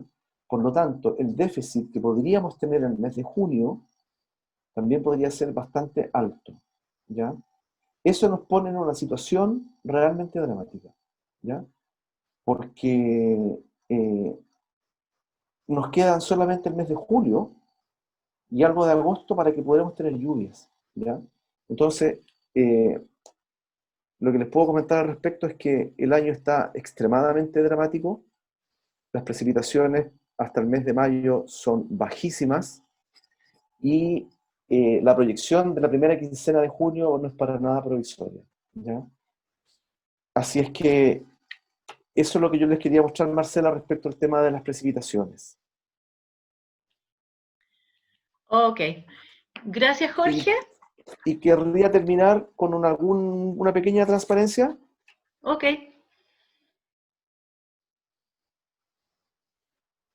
Para ya entrar en el Transparencia, tema eso de suena como antiguo. parece. Esto está acá.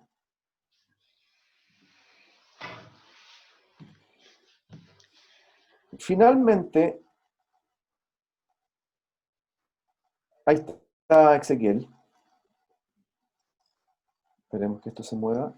Finalmente, como planteamos al principio con Jordano y como planteó Marcela, para terminar, nosotros nos planteamos esta presentación a modo de reflexión, ¿ya? ¿Qué hacemos en esta situación que estamos viviendo?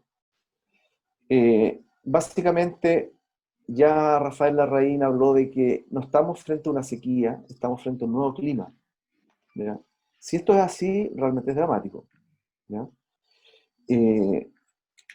No sé qué hacer, qué podríamos hacer frente a un nivel de precipitaciones como el que estamos teniendo ahora, ¿ya? saber que la mirada que tenemos que tener de los sistemas productivos es una mirada holística. Ya no nos sirve mirar cada cosa por separado, aunque debemos seguir mirándolas, pero la mirada ahora es integral a nivel del predio, los animales, las praderas y el suelo. Entender que esta mirada holística abarca más allá de los ámbitos productivos en los cuales nos desenvolvemos, ¿ya? Porque estamos teniendo un impacto, en alguna medida, en el fenómeno del cambio climático, ¿ya? Aunque este impacto sea insignificante en términos de la superficie que estamos cubriendo con praderas, por lo menos estamos haciendo algo. Por lo tanto, nos conectamos con un movimiento más grande que la parte productiva, que dice relación con el cambio climático y con retomar algunos hábitos o algunas formas de vida que perdimos en esta modernidad en la cual estamos metidos. Y nombro el tema de la alimentación, ¿ya? Porque finalmente lo que estamos haciendo, todos los que estamos en la agricultura, en el agro, es producir alimentos, ¿ya? Y tenemos cada vez consumidores más conscientes que están dispuestos a incluso pagar un poco más por alimentos que vienen de predios donde se están haciendo prácticas de agricultura regenerativa, ¿ya? Probablemente algunos de ustedes saben, pero las cooperativas agrícolas, las cooperativas campesinas que producen hortalizas en la zona de Rancagua o Graneros, por ejemplo, que están fuertemente desarrollando sistemas de producción agroecológica, han tenido una demanda tremendamente alta de sus productos en este periodo de pandemia. La gente está cada vez más consciente, quiere comer cada vez más sano y quiere saber de dónde vienen sus alimentos. Es parte de esta nueva mirada, es parte de estos nuevos hábitos o de retomar los hábitos que ya teníamos en algún momento, ¿ya? Y finalmente, y le dejo el tema a Marcela, nosotros estamos permanentemente visitando a los productores con todas las medidas de resguardo, hablando a 3 metros de distancia, y los niveles de angustia y de estrés que hay en este momento son bastante altos, ¿ya? Yo he estado con productores que prácticamente se ponen a llorar, ¿ya? Que ven en las condiciones en que está su rebaño, ¿ya? Que no tienen una hebra de pasto y están asustadísimos porque no llueve nada. Ya estamos entrando a la primera quincena de junio y con temperaturas altísimas y están realmente, yo diría que están realmente colapsando, algunos de ellos, ¿ya? Yo creo que es bastante dramática la situación. Entonces el punto es, ¿qué hacemos para poder proteger a nuestros, y lo digo nuestros porque llevamos tantos años trabajando, a nuestros pequeños productores, ¿ya?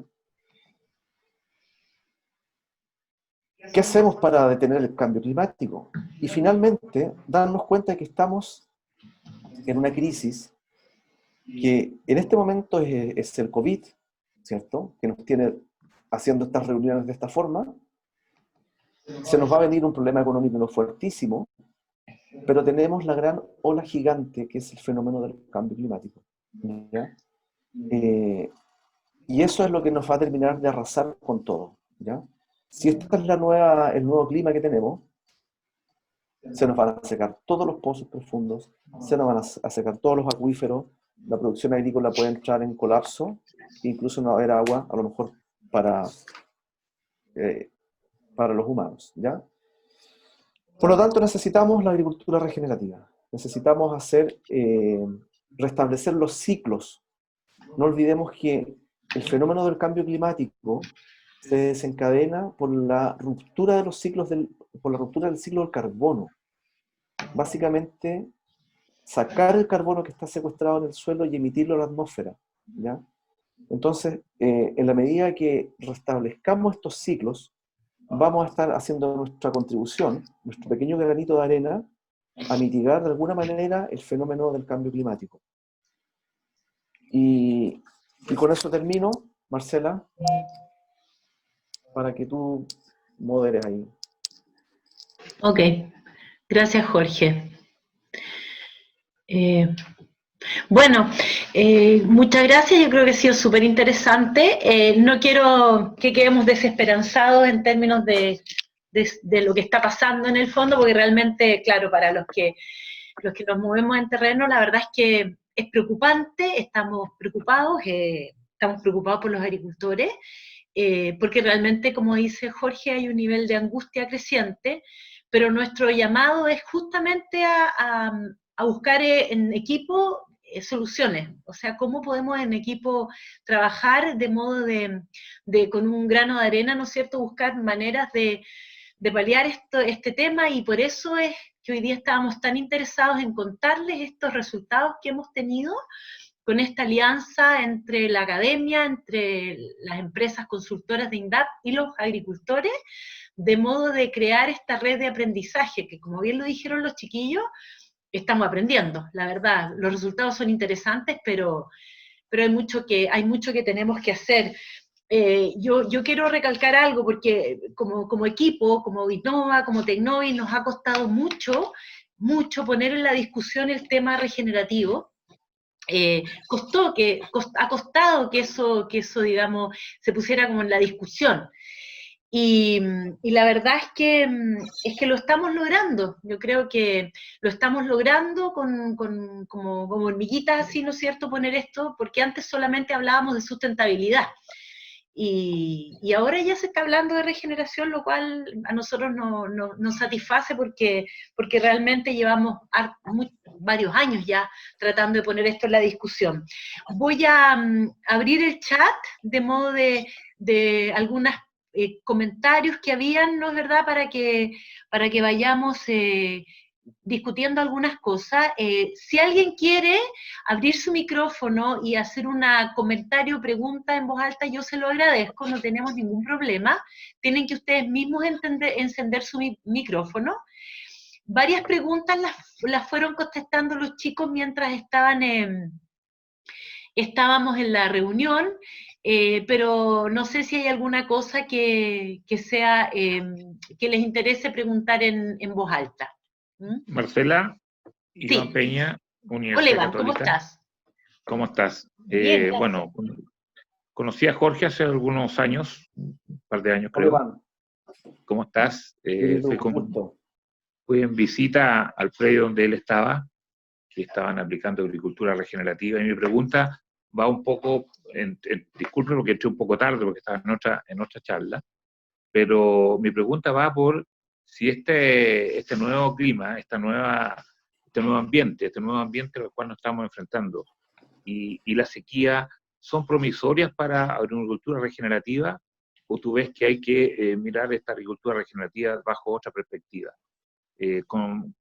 Recordando la charla de Rafael y escuchándote un poco a ti, quiero ver si tú lo ves como una alternativa realmente vigente, o habría que pensar en algunos cambios para efectivamente lograr un resultado que sea positivo para, sobre todo, los pequeños agricultores de la sexta región, que son los más vulnerables en este minuto. Sí, mira, bueno, un gusto saludarte, Iván. Efectivamente nos conocimos nosotros en una visita que tú hiciste a Tinajacura, con más de una visita, me recuerdo, ¿no? Y Sí, así es. efectivamente, el gran proyecto de esa empresa fue el inicio de los pollos de pastoreo, ¿ya? Que básicamente consistía en tener los pollitos en jaula al día 22, digamos, después de salir del galpón donde ellos estaban las 3 primeras semanas, y las jaulas se iban moviendo y ellos iban dejando todo su abono sobre el suelo, ¿ya? Yo explico eso porque ese sistema, que es tremendamente virtuoso, también tuvo un montón de dificultades, ¿ya? Básicamente, pero son dificultades de alguna forma subsanables, pero con un alto nivel de dificultad también, ¿ya? ¿Y por qué lo pongo como ejemplo? Porque lo quiero contrastar con los sistemas ovinos, ¿ya? Y ahí también Marcela nos puede comentar algo, ¿ya? En el sentido de que las ovejas son una especie que está totalmente adaptada a este ecosistema, ¿ya? y que incluso en estas condiciones de sequía extrema, no es raro encontrarse con rebaños que están en buenas condiciones, ¿ya? Es cierto que los agricultores están suplementando, etcétera, pero todavía creo yo que estamos a un punto en que mejorando algunas prácticas de agricultura regenerativa que permitan aumentar la producción de biomasa y haciendo un muy buen manejo de los rebaños, podemos mantener las productividades e incluso a un menor costo, ¿ya? Así que creo que frente a la crisis, quizás la producción ovina de nuestro secano es una de las que está mejor adaptada. De los pollos que yo conocí, trabajé varios años en eso, teníamos muchas cosas en contra. La raza, el tipo de pollo, que no era el más apto para esas condiciones, la alimentación que no era la óptima de acuerdo a los proveedores. Entonces eso dificultaba enormemente alcanzar ciertos niveles de productividad que hicieran que el negocio fuera sustentable, ¿ya? A diferencia de la producción ovina, donde sí efectivamente vemos que las ovejas comen, no sabemos qué comen, ¿ya? Porque no hay nada. Sin embargo, la condición corporal aún está razonablemente buena, ¿ya? Y es cierto que si tenemos el nivel de precipitaciones que estamos teniendo este año, yo sinceramente no sabría qué pensar, ¿ya? O sea, cuando uno va al campo, todos los agricultores te dicen que tiene que llover, ¿ya? O sea, nadie piensa que no va a llover, ¿ya? Estamos ya acercándonos al 15 de junio y no está lloviendo, ¿ya? Entonces, vamos a tener un déficit espantoso. Entonces, a lo mejor tú también tienes más antecedentes, Iván, pero los modelos que están corriendo dicen que esto va a ser un año neutro y que vamos a tener lluvias a fines de invierno, primavera. Todos sabemos que la lluvia, aunque caiga la cantidad de agua del año, no sirve de nada si cae toda en un mes. Ya perdimos todo lo que se podía hacer antes. Pero yo asumo que vamos a tener niveles de precipitación que espero se aproximen, no sé, a lo menos a un 50% de un año normal, unos 200 milímetros, porque si no, no me imaginaría qué podría pasar. No sé si respondo un poco tu pregunta. Sí, por supuesto. Te agradezco. Gracias, Jorge. Bueno, yo creo que justamente la idea de estas prácticas de agricultura regenerativa y sobre todo el keyline, como yo lo he ido entendiendo, es justamente que ojalá que lo poco que llueva quede en el campo y no se vaya, ¿no? Que es parte también de lo que estamos tratando y la pelea que hemos dado como Tecnovis, como Visnova, por ejemplo, para conseguirnos el arado, que nos pudiera hacer ese trabajo. Por aquí pregunta Cristian, ¿sí? No, da la pregunta, perdón. Cristian Conejeros preguntaba qué ocurre con los microorganismos del suelo cuando realizan keyline. Bueno, algo le respondí por el chat. Básicamente, el keyline lo que busca es mejorar el contenido de humedad del suelo, ya en el perfil de suelo.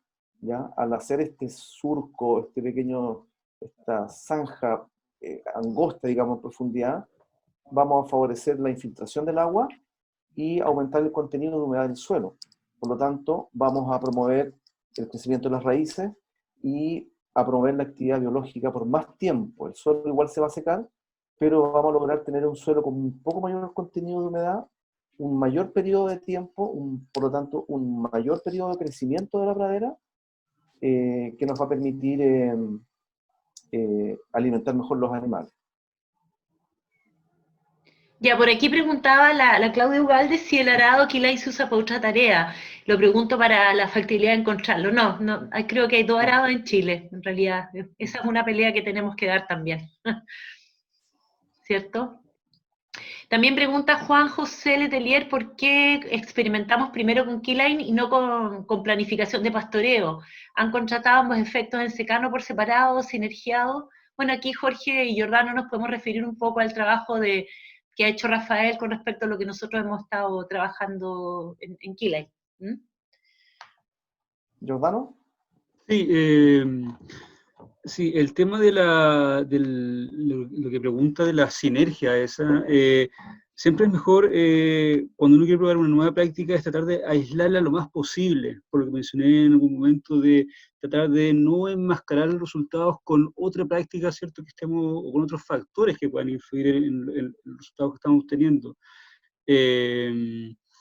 Y la otra pregunta, perdón, ¿cuál era? Espera, Usarlos juntos. ¿Puedo Claro. mejorar la pregunta? ¿Me escuchan? Hola. Sí, hola. Hola. Hola, yo soy Juan José. Me presento, que quería mejorar la pregunta para que se entienda mejor. ¿Ya? La pregunta es un poco más compleja, a lo mejor la redacté mal. Mi duda es, básicamente, que como trabajan generalmente con ovejas y partieron con producción, que hagan este experimento con el killing para ver el efecto. Entiendo que se tengan que hacer por separado, pero en paralelo no quisieran llevar por la condición y por la facilidad de manejar un predio con ovejas, que traer maquinaria, conseguirse el arado, hacer el killing. Siento que es como un poco más complejo, que puede tener como, porque en el mundo actualmente está como el debate entre ambas técnicas, si se sinergian o se combinan para obtener mejores resultados, y entiendo que quieran experimentar y probarlo en el secano chileno, ver cuál es mejor para el contexto, pero enfocarlo también en la parte ganadera, sobre todo por el lado de la comercialización, como para hacerlo un poco más cerrado, y ahí entro en el tema también desde la agroecología, o no tanto desde solo la regeneración de suelo, sino que para hacer esto pensando en el pequeño productor para que sea como un negocio viable y cerrarle el circuito y hacerlo como más escalable en el sentido de preocuparse de la preocupación, pero inmediatamente también pensando en el producto y cómo ponerlo en el mercado también. Porque al final esto, siento que el killing lo están haciendo solo como una práctica de manejo para ver la mejora y la cosecha de agua lluvia y ver cómo esto impacta en el secano, pero en la sinergia de las dos puede haber un resultado mejor pensando netamente en la finalidad productiva, que es tener un producto de mejor calidad, animales con mayor disponibilidad de alimento, para poder así mejorar la economía del pequeño productor. No sé cómo asociaron eso en el experimento, fue solo un experimento técnico en torno al keyline. No sé si se entiende. Juan José. Sí. Sí, estoy completamente de acuerdo contigo. O sea, aquí solamente evaluamos de forma aislada el efecto del keyline. También básicamente porque cuando uno hace un ensayo de este tipo tiene que considerar un montón de variables, que esté el predio o ese pequeño potrero disponible, en ciertas características, que el agricultor no tenía ninguna pradera ahí, por lo tanto tampoco tenía intenciones de pastorear eso. Entonces, se sumaron esas variables para que pudiéramos hacer esa evaluación solamente de ese tratamiento de forma aislada, digamos, ¿ya? Pero tú tienes toda la razón en el sentido de que lo que uno busca finalmente es la producción de corderos, ¿no?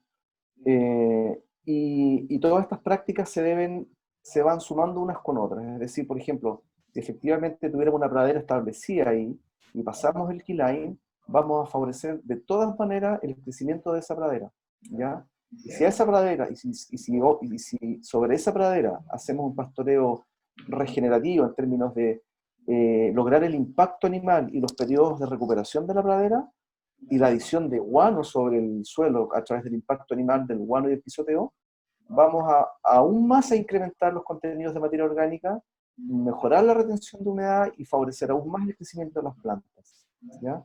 Así es que claramente va todo unido, es todo parte de la biodiversidad de los sistemas.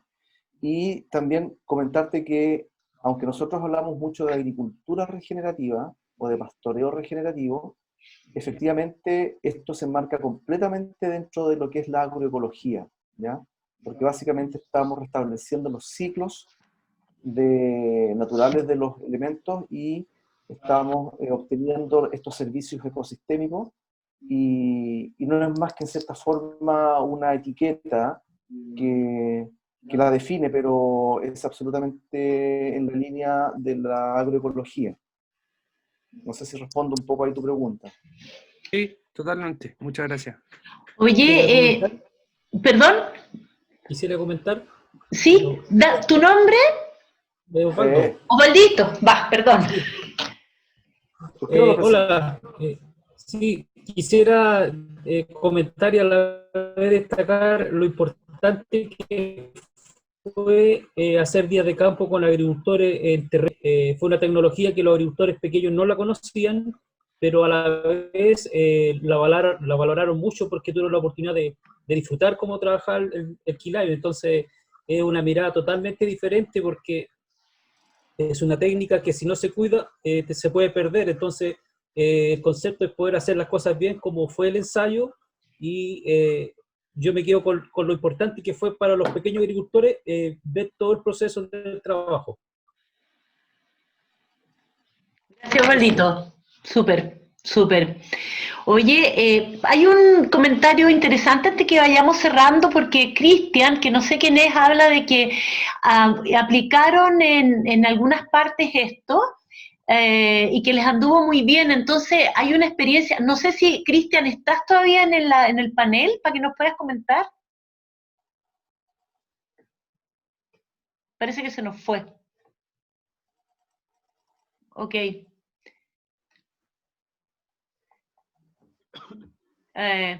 Bueno, es que comentaba, digamos, que había habido muy buenos resultados, entonces la verdad es que en las viñas, entonces está hablando desde Neuquén, Argentina, ok, no se quedó hasta ahora, pero me Marcela, parece interesante. Dice ¿Perdón? que no tiene audio. sí, dice que no tiene audio. Ah, qué fome. Y chuta, podríamos buscarlo porque a lo mejor yo le podría entregar audio. Oye, no sé. ¿Cristian Larrondo? No. ¿Cristian Conejeros podrá ser? No. ¿No? Cristian, no. Cristian No, no, Cristian. no, Cristian nomás, ya. Bueno, por alguna razón no tiene audio, como a lo mejor viene de Argentina, se quedó el audio por allá, no sé, la verdad, debería tener audio, qué cosa más rara. Sería interesante, Cristian, en todo caso, que nos pudieras contar en algún momento tu experiencia, porque yo creo que de eso se trata lo que estamos haciendo.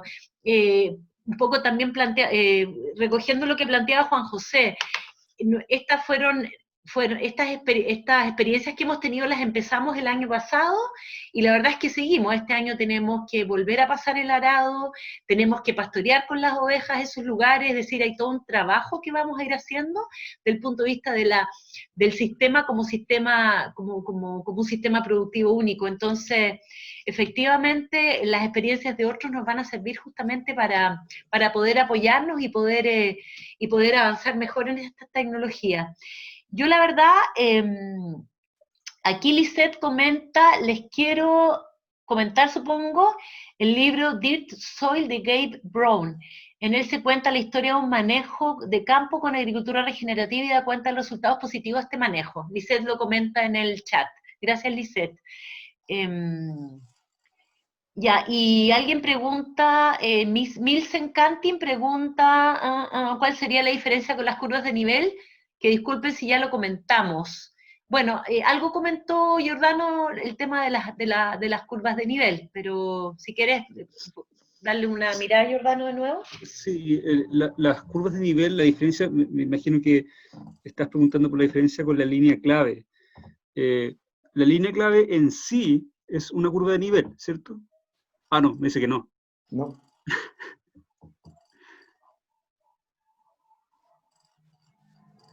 No sé si... ¿No qué?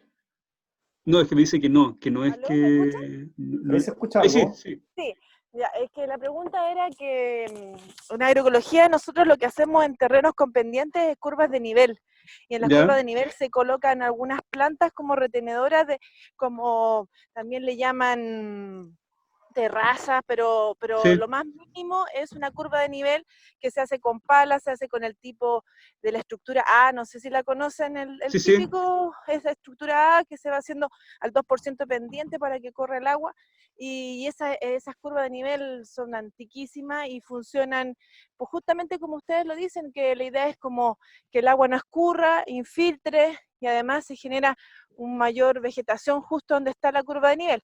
¿Cuál sería la diferencia con este? Yo me imagino que puede tener alguna ventaja porque es más en profundidad. Eso me imagino, pero como ustedes conocen mejor la técnica, quería saber cuáles eran las ventajas.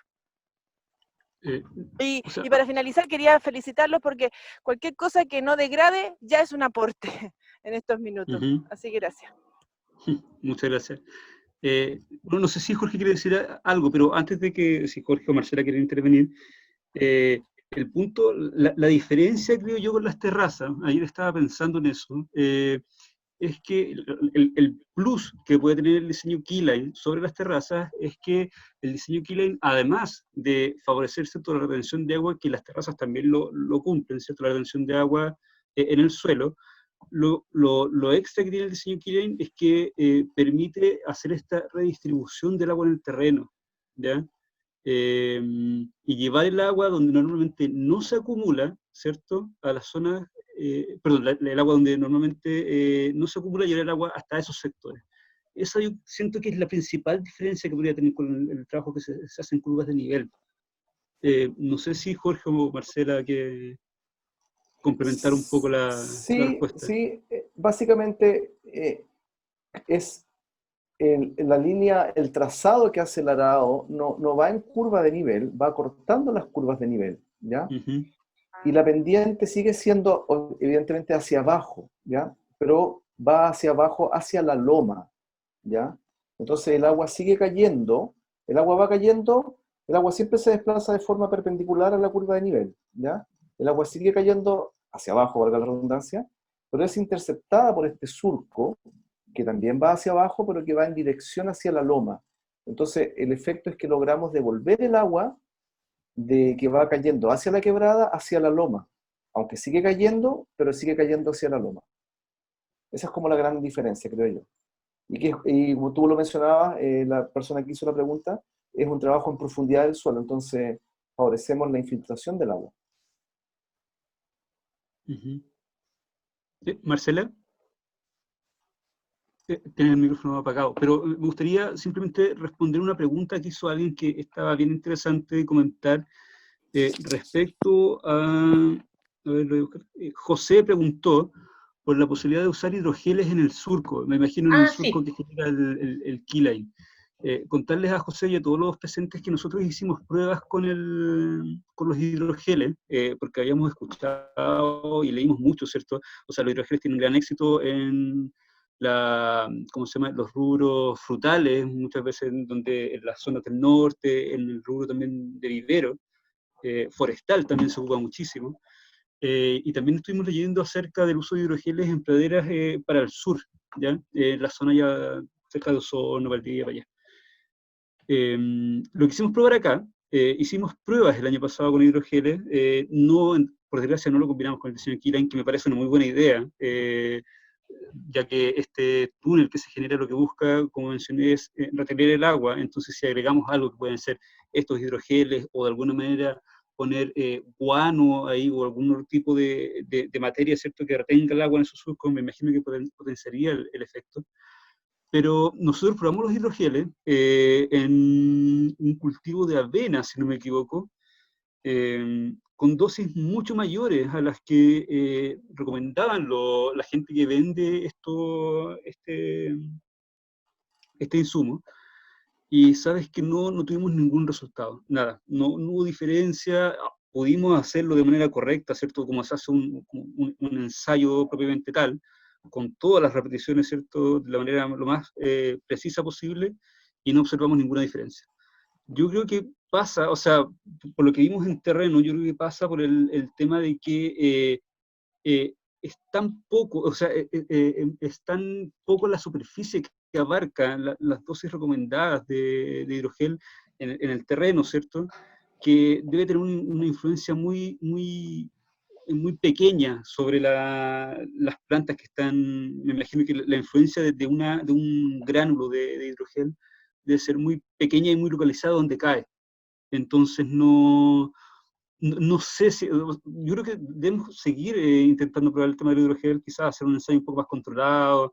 Creo que lo propuse en algún momento de hacerlo a nivel de invernadero para probar si es que funciona.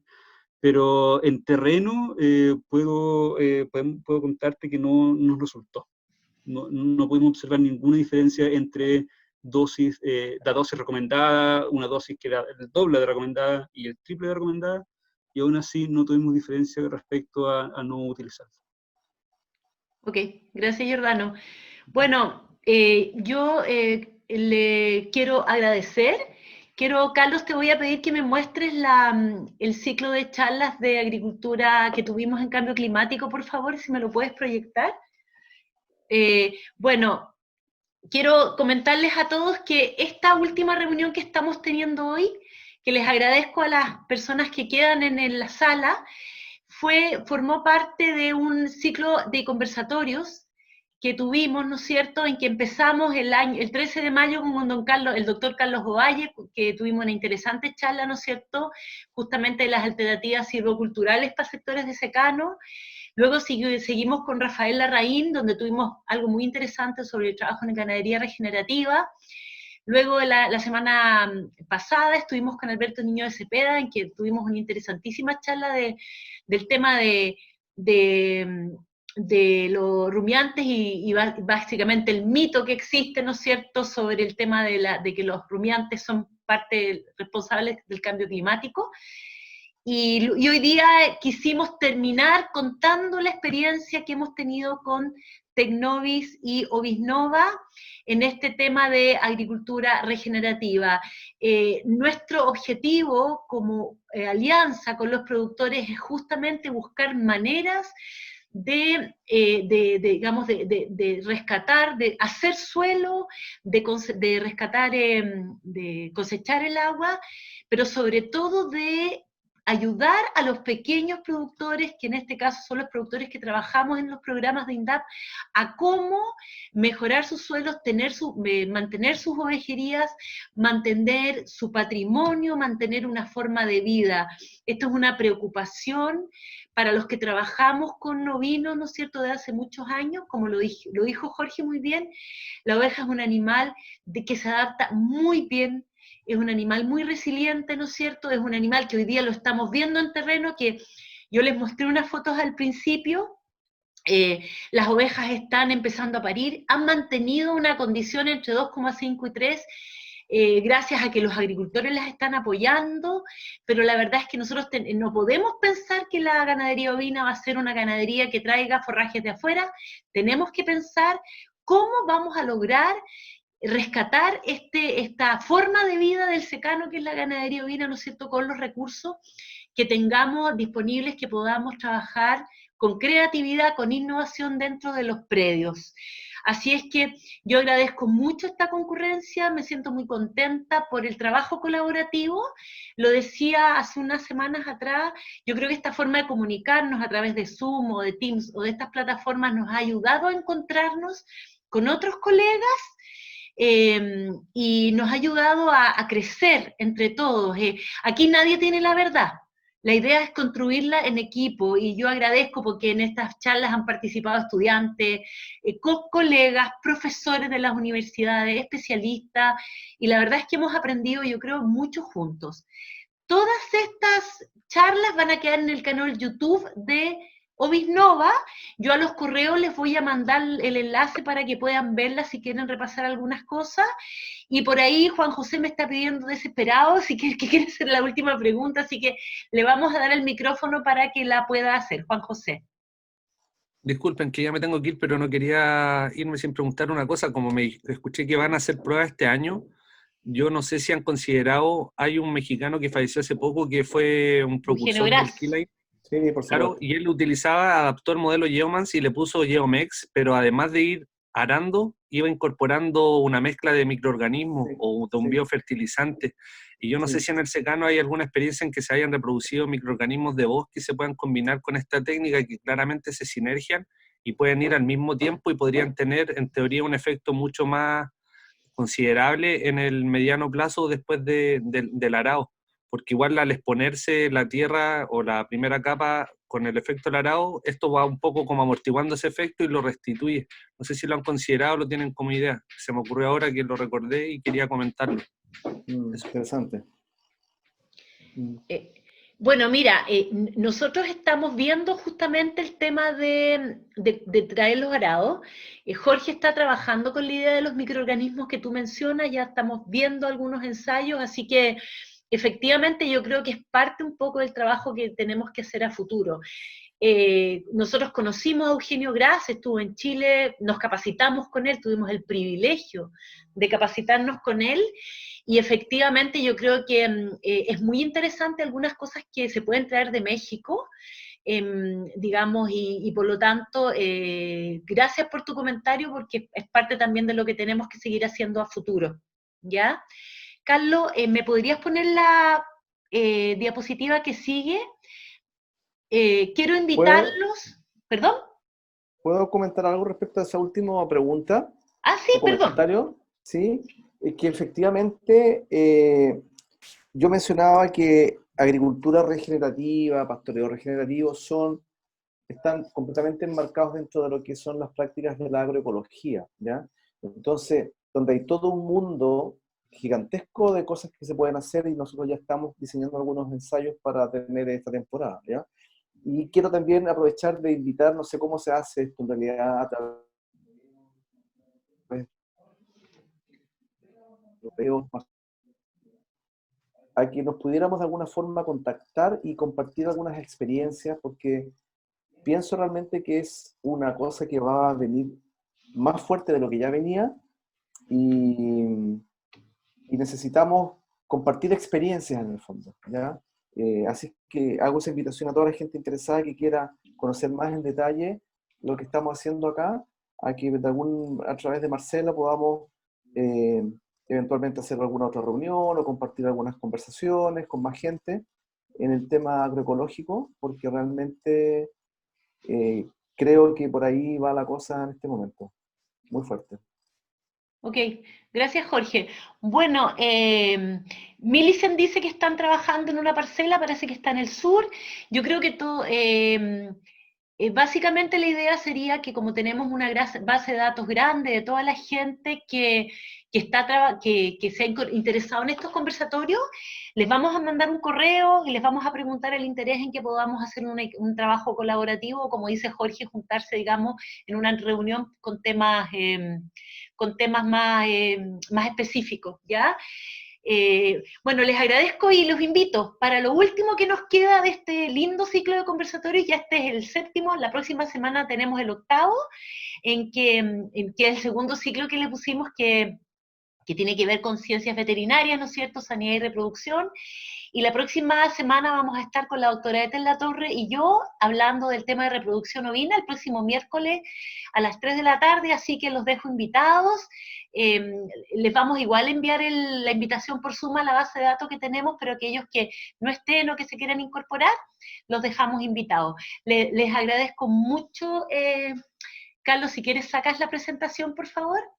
Les agradezco mucho el haber participado con nosotros hoy día, y bueno, espero que realmente sigamos trabajando en equipo y estamos preparando un nuevo ciclo con temas interesantes, así que les vamos a volver a invitar. Jorge, Giordano, muchas gracias, súper interesante, creo que para todos fue un día de aprendizaje, así que nos vemos, espero, muy luego. Muchas gracias. Muchas gracias. Gracias a ti, Marcela.